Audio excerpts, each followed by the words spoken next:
तो दोस्तों आज मार्च की 19 तारीख है और आज की इस वीडियो में आपके साथ शेयर करने वाला हूँ किस तरह से आप अपने गुलाब के पौधे से बहुत ज़्यादा क्वांटिटी में जो फ्लावर्स हैं वो पा सकते हैं। धीरे धीरे मौसम अब चेंज होने लगा है और मार्च अप्रैल से जो गर्मी है वो बढ़ने लगती है, लेकिन हमारे गुलाब के पौधे कुछ इस तरह से रहते हैं, ये सारा साल भर थोड़ी बहुत जो अपनी ग्रोथ है वो करते रहते हैं। हालांकि इनका ये कह सकता हूँ कि इनका मेन ग्रोइंग सीज़न वो विंटर सीज़न रहता है।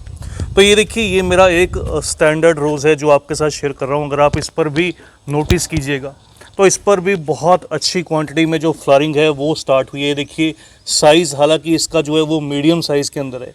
ये फ्लोरीबंडा वैरायटी है, बहुत इसमें बड़े साइज़ के जो फ्लावर्स हैं वो निकल कर नहीं आते।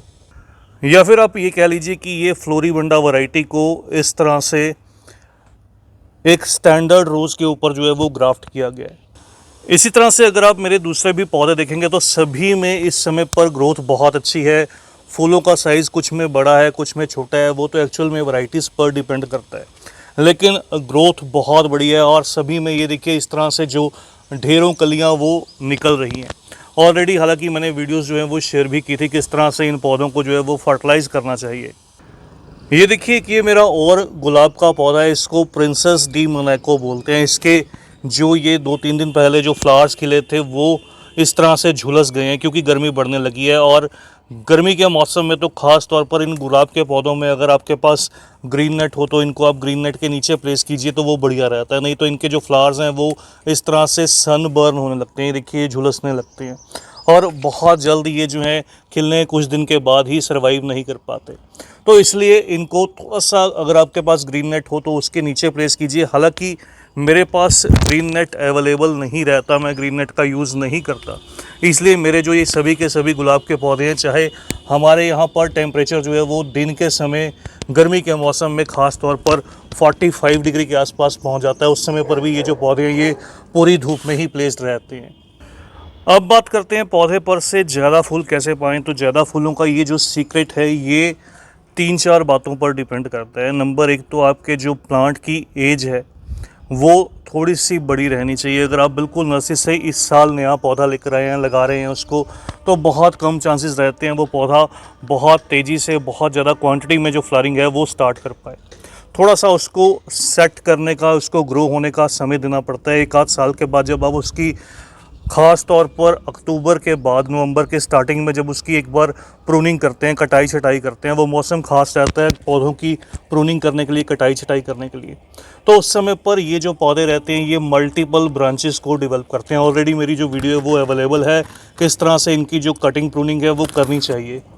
और फिर जब धीरे धीरे आपके पौधे कटिंग प्रूनिंग के बाद इस तरह से मल्टीपल ब्रांचेस को डेवलप करते हैं, ये देखिए जैसे इस पौधे में बहुत सी ब्रांचेस निकल कर आई, तो मल्टीपल ब्रांचेस का मतलब रहता है कि पौधे पर बहुत अच्छे से फ्लावरिंग भी स्टार्ट होगी। तो इस तरह से ये पौधे फिर जो है वो नंबर ऑफ़ बर्ड्स को बहुत ज़्यादा प्रोड्यूस करते हैं, इन पर बहुत सी कलियाँ निकल कर आती हैं। फिर दूसरा जो फैक्टर इसमें वर्क करता है दोस्तों वो है प्लांट की सॉइल मिक्स। अगर आपके पौधे की जो सॉइल मिक्स है वो सही से आपने रेडी की होगी तो बहुत चांसेस रहते हैं आपके पौधे की जो रूट डेवलपमेंट है वो अच्छे से होगी।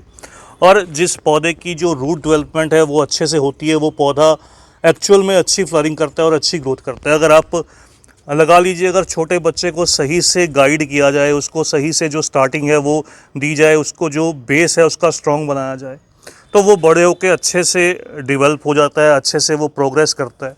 तो इसी तरह से सेम प्लांट्स के साथ भी रहता है। अगर इनकी सॉइल मीडिया जो है आपने सही से चूज़ किया है, मैं एक्चुअल में अपने पौधों में जो यूज़ करता हूँ वो एक हिस्सा मिट्टी, एक हिस्सा खाद, एक हिस्सा कोकोपीट और एक हिस्सा जो है वो रेत सैंड या बजरी का रहता है।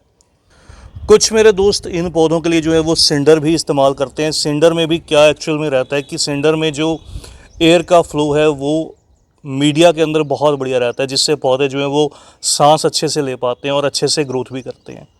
लेकिन एक्चुअल में सिंडर में ग्रो करना पौधों को थोड़ा सा टफ रहता है, उसमें पीएच लेवल मेंटेन करना थोड़ा सा डिफ़िकल्ट रहता है। लेकिन ये जो सॉइल मीडिया रहता है इसमें पीएच लेवल बहुत ईजिली मेंटेन किया जा सकता है। इसलिए नंबर 2 जो फैक्टर मैंने यहाँ पर अप्लाई करना ज़रूरी समझा वो है सॉइल मीडिया।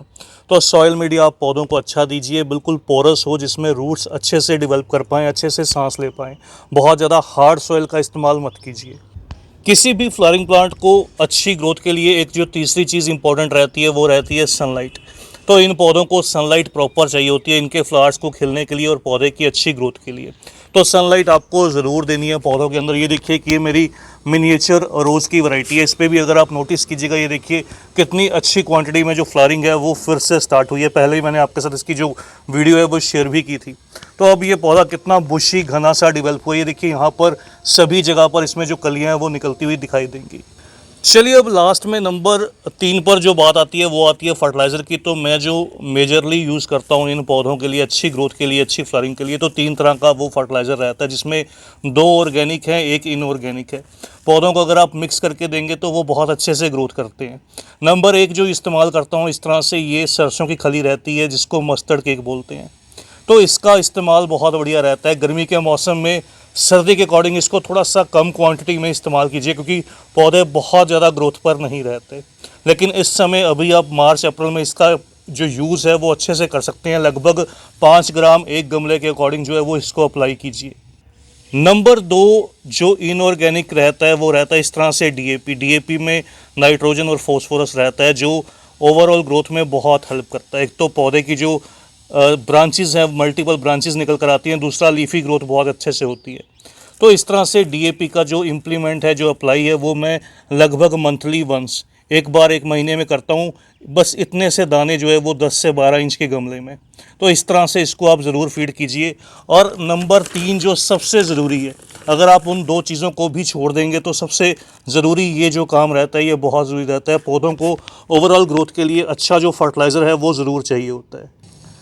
तो इस तरह से नर्सेस पर बहुत सी तरह की जो मैन्योर है या सीड शॉप पर अवेलेबल रहती है। ख़ास तौर पर आप वर्मी कंपोस्ट का इस्तेमाल कर सकते हैं, जो कंप्लीट फर्टिलाइज़र के तौर पर इजीली अवेलेबल रहता है। ये जो मुझे जिससे अच्छा रिज़ल्ट मिल जाता है, इस तरह से ये ऑर्गेनिक मैन्योर है। इसके अंदर ये बहुत सी कंपनीज़ की रेडी होकर आती है। तो इस तरह से इसके अंदर जो ज़्यादा अच्छी क्वांटिटी है वो ये देखिए इस तरह से। एक तो इसका जो पीएच है, जो पौधे को ज़्यादा ज़रूरी चाहिए होता है, वो 6 से 7 पीएच, 6.5 से 7.5। और दूसरा इस तरह से इसके अंदर जो है वो मॉइस्चर कंटेंट, ऑर्गेनिक कार्बन, सभी चीज़ें जो है वो बिल्कुल सही क्वांटिटी के अंदर अवेलेबल है। तो इस तरह से इस ऑर्गेनिक मैन्योर से जो रिज़ल्ट है वो बहुत अच्छा मिलता है। आपके एरिया में पता ज़रूर कीजिएगा कि आपको कौन सी अच्छी जो रेडी ऑर्गेनिक मैन्योर है वो अवेलेबल रहती है। तो इसको मैं मंथली एक बार 2 बड़ी मुट्ठी भरकर, इस तरह से 2 बड़ी मुट्ठी लगभग 50 ग्राम के आसपास सभी पौधों में अप्लाई करता हूँ। इसका जो रिज़ल्ट है वो बहुत अच्छा निकल कर आता है। पौधे ग्रीनरी को लिए रहते हैं और अच्छे से ग्रोथ भी करते हैं। तो बस दोस्तों, ये कुछ ज़रूरी चीज़ें हैं जो मैंने आपके साथ शेयर की। अगर आप अपने प्लांट्स को अच्छे से डेवलप होता देखना चाहते हैं, अच्छे से उनकी ग्रोथ चाहते हैं और रूट सिस्टम को स्ट्रॉन्ग चाहते हैं, तो इन चीज़ों का इस्तेमाल ज़रूर कीजिएगा। उसके अलावा कभी कभार इन पौधों पर इंसेक्टिसाइड और फंगीसाइड का जो यूज़ करना वो बेहद ज़रूरी है। नहीं तो गर्मी के मौसम में कई बार जो है वो बहुत से इंसेक्ट या पेस्ट अटैक करते हैं और पौधे जो हैं वो डाई बैक होने लगते हैं। तो बस दोस्तों, आज की इस वीडियो में इतना ही। और ये देखिए, ये मेरा नारंगा ऑरेंज है, इसको नारंगा ऑरेंज रोज़ बोलते हैं। बहुत खूबसूरत सी गुलाब की ये भी एक वैरायटी है। तो बस जल्द ही मिलते हैं किसी और नए टॉपिक के साथ, किसी और नई वीडियो के साथ। तब तक के लिए bye, happy gardening, take care. और डिस्क्रिप्शन बॉक्स को ज़रूर चेक कीजिएगा।